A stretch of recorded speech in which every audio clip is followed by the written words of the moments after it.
My name is Isaac, and my story begins with a loss that still eats me up inside. I was just a child when I saw my sister ripped from my arms, thrown into a reality of pain and suffering that I can't even describe. The wind brought me the echo of her cry, but I couldn't do anything. I was forced to move on, carrying that cry in my chest like a flame that never fades. I didn't know if she was alive, if she still existed somewhere in this world. I only knew I had to find her. The chains that bound me for years were nothing compared to the chain that held my heart. I traveled to places I never imagined, and with each step, the pain of separation grew. But something inside me said, "You will find her." I just didn't know that, in searching for her, I would find much more about myself than I could ever imagine. As time wore on, I began to realize that no matter how much I tried to bury the past, it would never leave me. The memories of my children haunted me in every quiet moment, in every shadow that passed by. They were no longer just thoughts. They were ghosts that followed me, clinging to every corner of my existence. In the early days, I thought the pain would eventually fade, that I would get used to it. But it never did. Instead, it only grew stronger, more unbearable. I would close my eyes at night, and there they were, small faces, innocent smiles, the sound of their laughter ringing in my ears. My children. The sound of their voices, so full of life, became a song that played on repeat in my mind. I couldn't escape it. The faces I had held in my arms, the faces that once called me Daddy, were now just a blur, a memory that slipped further from my reach with each passing day. I remembered how they used to run around me, their tiny feet pounding the dirt, their laughter filling the air. I remember the warmth of their little hands in mine, the way they looked up at me with so much trust, so much love. It was the purest form of love I had ever known. And yet, in the blink of an eye, it was all taken from me. Some nights, I would sit alone in the dark, holding on to these memories as though they were the last remnants of a life I could never return to. I'd remember their faces, their voices, the way they looked at me as if I were their protector. The pain of losing them was deeper than anything I had ever felt, and it made me question the very meaning of my existence. What was the point of survival if it meant living without them? In those moments, I felt as though I was drowning in the memories. It wasn't just the absence of their presence that hurt, it was the absence of the future I had imagined for them. The future I had planned to build with them, to see them grow, to be there for their first steps, their first words, their first successes. All of that was taken away, and in its place, I was left with nothing but silence. A silence so loud it was deafening. I couldn't help but wonder what they were doing now. Were they safe? Were they alive? How could they be? I had been robbed of my family, of my future. The world had taken them, and I was left to pick up the pieces of a life that had been shattered. The pain of those memories became my constant companion. It was always there, lurking just beneath the surface, waiting to resurface whenever I allowed myself to think of them. And it hurt. It hurt in a way that words couldn't describe.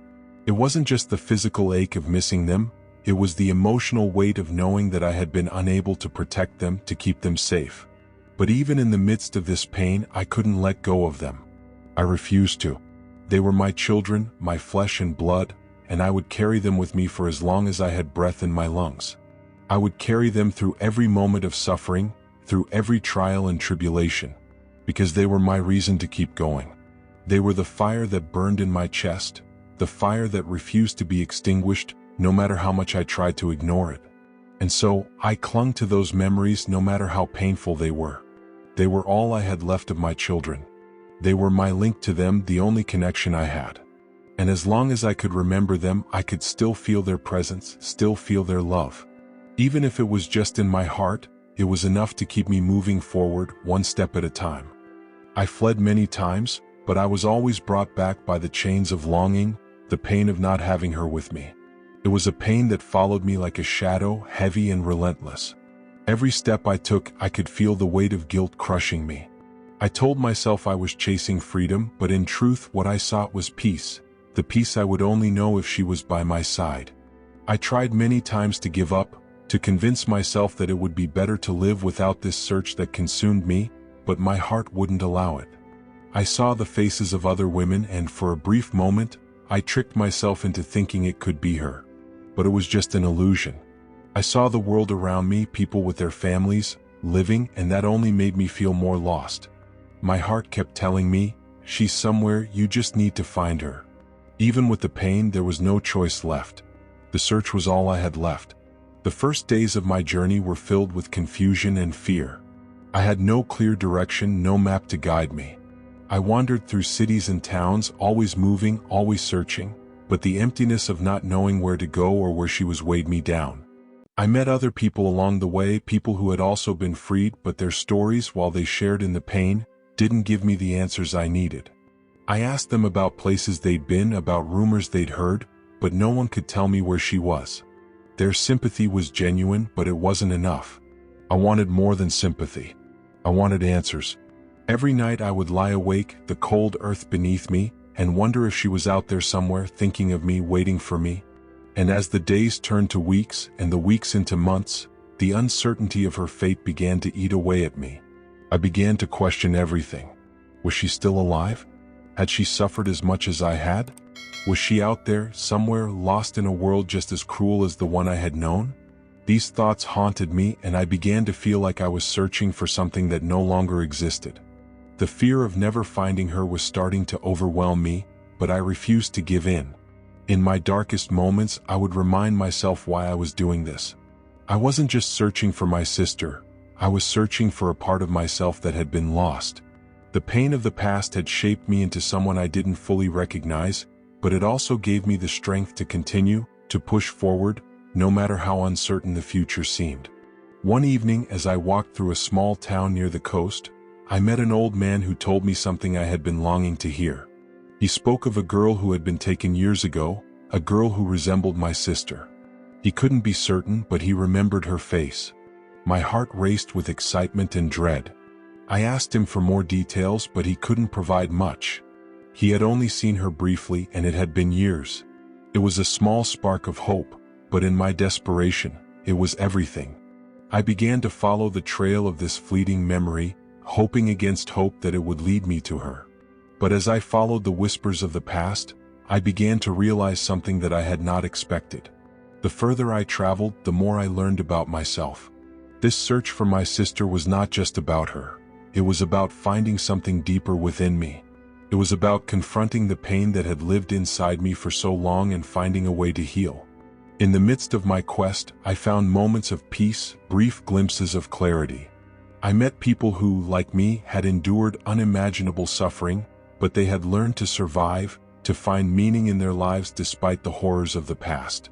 Their stories became a part of my own, and in those stories I found the strength to keep going. The journey was not just about finding my sister, it was about finding myself again. It was about coming to terms with the reality that even though I may never see her again, the love we shared would never fade.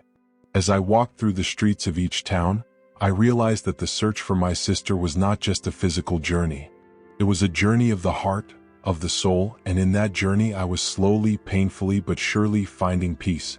And with each step, I knew that, no matter the outcome, I was reclaiming a part of myself that had been lost long ago. As I continued on my journey, the faces of other former slaves I met seemed to fade into the background. Each one had their own story, their own pain, their own battles, but none of them understood what I was going through. They spoke of their freedom, their hopes for the future, but for me, freedom meant nothing without her. Each day, I met people who tried to offer me comfort, but it felt hollow. What good was comfort when my heart was still broken? What good was freedom when it had torn my family apart? I remember one evening, after a long and exhausting day of walking through another town, I met a man who seemed to have been through the same struggles. He told me he had lost his brother during the chaos of the past, and he shared his pain with me, his voice filled with a quiet sorrow. I listened to him, but in my heart, I knew his pain couldn't compare to mine. His brother wasn't a sister, not the one who had held me in the dark of the night when I was scared, not the one whose laughter had been my only warmth. He wasn't the one who had been ripped from me without mercy, without any reason at all. It was during that conversation that something shifted inside me. The constant searching, the endless walking, the people I met along the way, all of it began to weigh on me. I had been searching for so long, driven by the need to find her, to feel whole again, to put an end to the ache inside me. But in that moment, I realized that maybe I was already too far gone. Maybe the world had changed me too much. Perhaps, no matter how much I searched, I would never find the person I had been looking for. I didn't want to admit it, but the truth was beginning to sink in. The search was no longer just about her. It was about me, about finding peace in a world that had taken everything from me. It was in that moment of clarity that I understood something painful. I had been carrying the weight of my past all these years, and I hadn't been allowing myself to heal. I thought that finding her would fix everything, but in truth, I was the one who needed to be found. I was the one who had to learn to live with the pain, to find meaning in the suffering that had shaped me.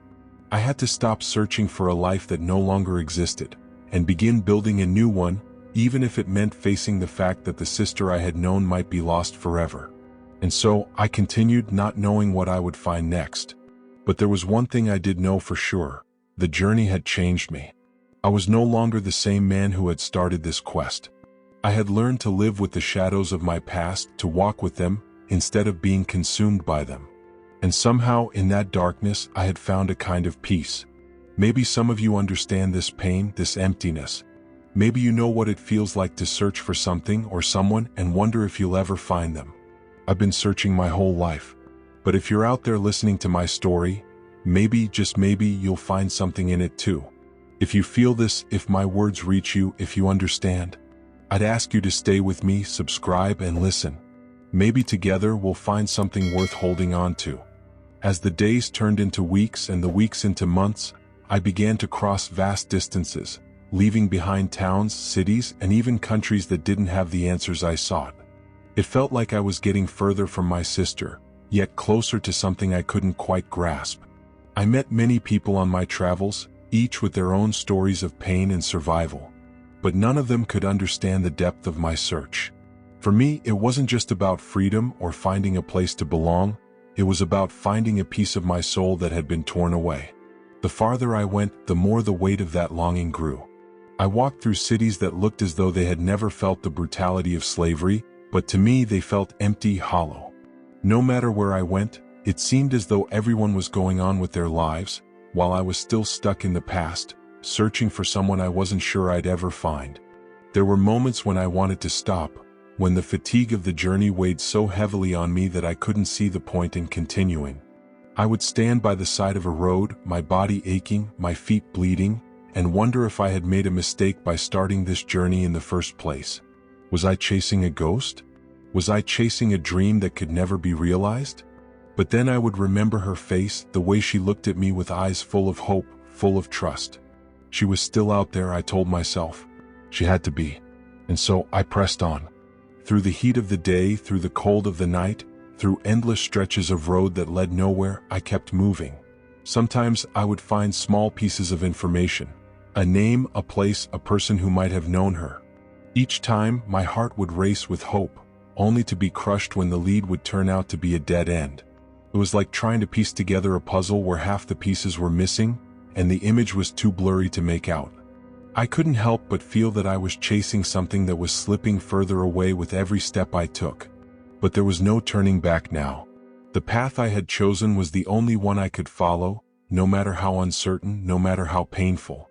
There were days when I wondered if she had even survived all these years, if the life she had been forced into had broken her, just as it had broken me. I met people along the way who had experienced things I could never fully understand, who had lived through horrors that I couldn't even imagine. They shared their stories with me, stories of survival, stories of resilience, and while I admired their strength, I couldn't help but feel that I was still lost in my own pain. What had happened to her? Was she out there, living a life I could never be a part of? Or had she been swallowed by the same darkness that had swallowed so many others? There were moments when I would stand in a field, looking out at the horizon, and for a brief second, I could almost hear her voice in the wind. It would cut through the silence like a whisper, a reminder of who I was, who we were. But then it would fade and the world would feel cold again. The journey was becoming more than just about finding her. It was becoming about me, about understanding the price of this search, the cost of the hope I had clung to for so long. Every step I took brought me closer to something, but what that something was, I wasn't sure. Maybe it was a reunion with my sister. Maybe it was a reunion with myself. Or maybe it was just a way to let go of the past that had held me captive for so long. As I walked on, I began to realize that the journey itself was changing me, molding me in ways I hadn't expected. I was no longer the man who had left home, desperate to find his sister. I was becoming someone else, someone who could face the pain, someone who could accept that the answers might not come. But no matter what, I had to keep going. The road ahead was uncertain, but it was the only road I had left. It was in a coastal town, lost between the mountains and the sea, that I found the clue I had been searching for. It was a small town, simple but with a heart as tight as mine. The dirt streets seemed old, worn by time, just like I felt, as though the world had shaped me to the very edge of pain. I had passed through so many places, searched so many faces, that hope no longer held the same shine it once had. But that day something told me it would be different. Maybe it was the way a woman in the market looked at me, maybe it was her manner, reminding me of the way my sister looked at the world, with eyes searching for something she couldn't find yet. I watched her and time seemed to stop. It couldn't be her, it wasn't possible, but for a moment, my heart beat differently, as if recognizing a piece of something lost. I approached her, my body tense, the fear of being wrong paralyzing me for a moment. I knew it couldn't be her, but something told me maybe, just maybe, destiny had brought me here to take one more step in the search. I asked the woman, my voice trembling, if she knew anyone who had been taken from the town many years ago, if she had heard of a young woman who might have been my sister. Her gaze hit me like a blow to the chest. She looked at me for a few seconds as though trying to understand me, trying to find something in my eyes. "I've heard a similar story," she finally said, her voice so soft, yet so full of pain. "Years ago, a young girl was taken from here. I don't know her name, but maybe you should look further north in the next town. They talk about her there." Her words hit me with the force of thunder. I knew this was a lead, but the uncertainty of everything that lay ahead pressed down on my chest.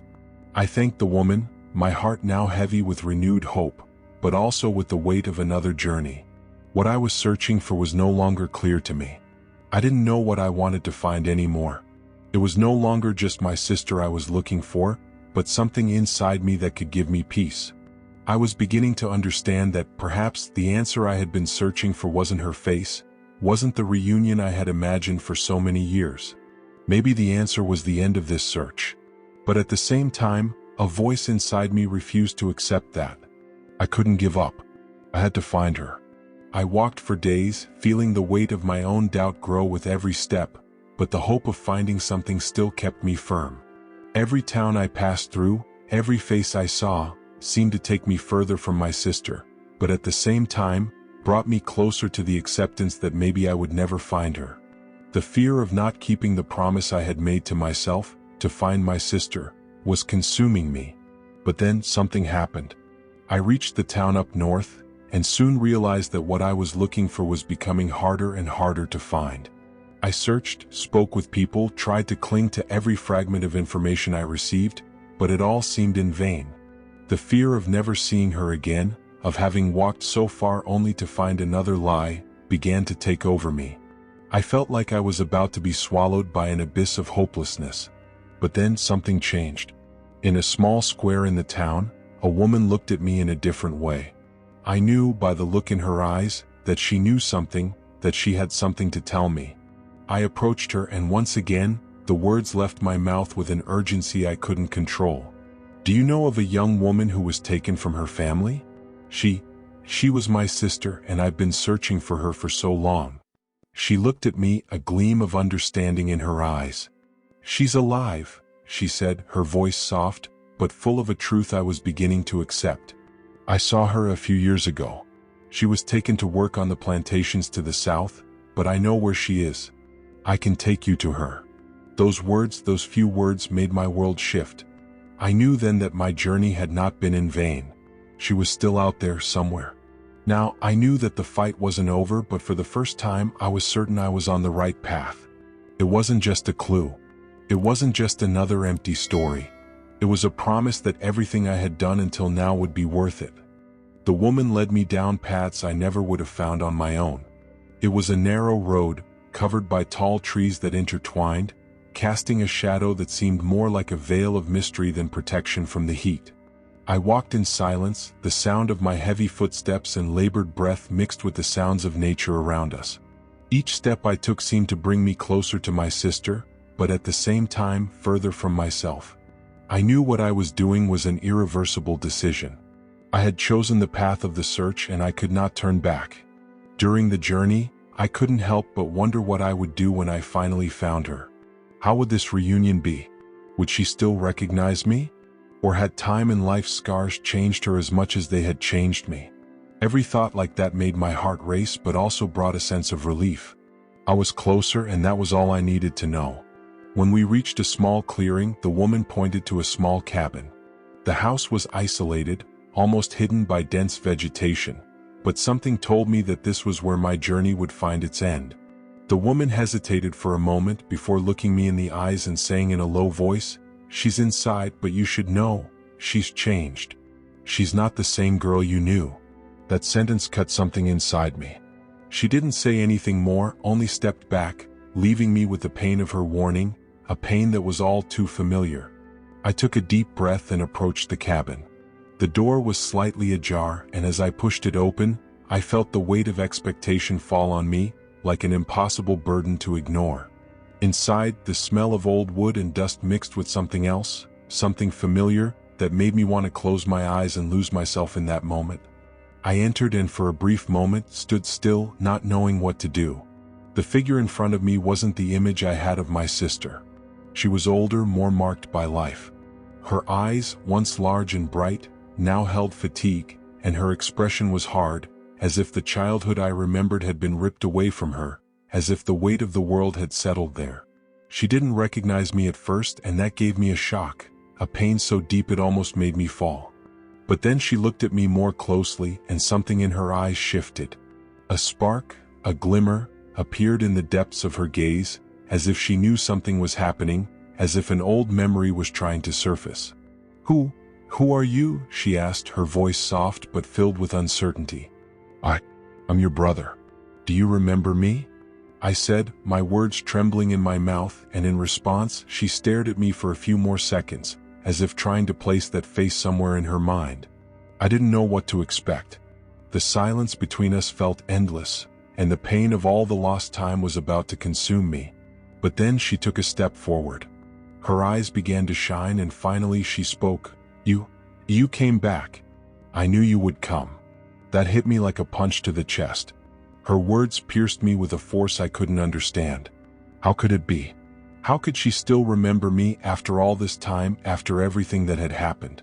She looked at me, and an expression of recognition began to form on her face, as if she was remembering the past we both shared, but that seemed so distant now. She hugged me, a timid hug at first, but soon it turned into a tight embrace, as if we had both found a piece of ourselves that had been lost. "I missed you," she whispered, and her words felt like a soft murmur in my ear. I didn't know what to do with the emotion building inside me. I was so happy yet so sad. I had found her, but what did that mean? What about all the time we had lost? What about the lives that had been taken from us without permission? What was more real, the time we spent apart or the love that united us?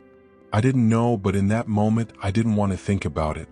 I just wanted to feel her in my arms, to feel that, somehow, there still existed a piece of what we had been. But the questions were there, waiting to be answered, and the answers would come later, with time. The reunion was a mix of pain and joy, but at the same time, it was the beginning of something new. I had found my sister, and that was enough to give me the strength to move on, to accept whatever would come next. The scars we both carried were still there, but now they were shared, divided between the two of us, and that gave us something we had never had before, the chance to heal. The days that followed our reunion were bittersweet, as if the world had tilted and I was walking in a space between what was and what could have been. My sister had changed. The years apart had molded her into someone I didn't fully recognize, yet she was still my sister, still the girl I had lost. We spoke of the past, of our family, of the things we once dreamed of, things we both had to let go of. We shared stories of how we had survived, how we had lived through the weight of our separation, and though our voices cracked with emotion, there was a sense of quiet relief.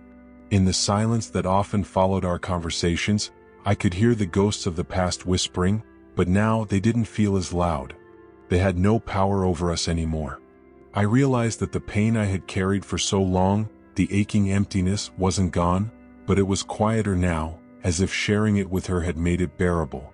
We had found each other, and that was enough. But even as we sat together, I knew there was more to heal, more to process. She had her own story, her own wounds, things she hadn't shared with me yet. But in time, I knew we would face them together.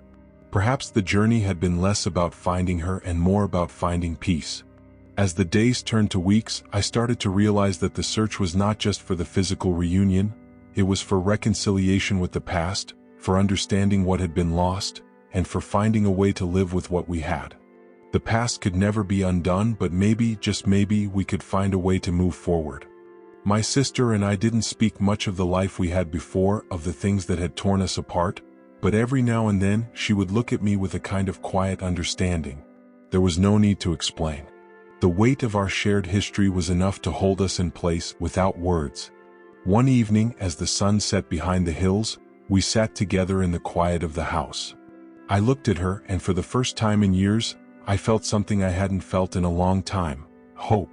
It was a fragile thing, like a bird that could easily take flight, but it was there, nestled deep inside me. We didn't need to say anything. The silence was comfortable now, a space we could occupy without the ghosts of the past constantly intruding. For once, I didn't feel like I was losing something. I felt like I was gaining something: peace, understanding, and a connection to the person I had been searching for all these years. In that moment, I knew the search had ended. Not in the way I had imagined, but in a way that was enough. We weren't the same people we had been before, but maybe that was okay. Perhaps, in the end, the pain of the journey was worth the peace we had found together. As I looked at her, I could feel the weight of everything we had been through, the years apart, the struggle, the pain, but it didn't feel like a burden anymore. It felt like a shared history, a bond that neither time nor distance could break. And as I sat there, in the quiet with her, I realized that maybe this was all I needed. I didn't need to find the answers to all my questions. I didn't need to fix the past. I just needed to know that we were both here, together, and that was enough. Life had a way of tearing us apart, but sometimes it also had a way of bringing us back together.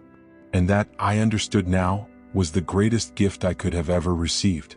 So, as I sit here with you telling you my story, I realize that I've found something I've been searching for my whole life. And if you feel the weight of this story, if it's touched you in some way, maybe you'll want to stay. Maybe you'll want to hear more, to walk with me through this journey of healing and discovery. If you do, then I ask you to stay with me, to subscribe, to listen. We may not have all the answers, but together maybe we can find some peace.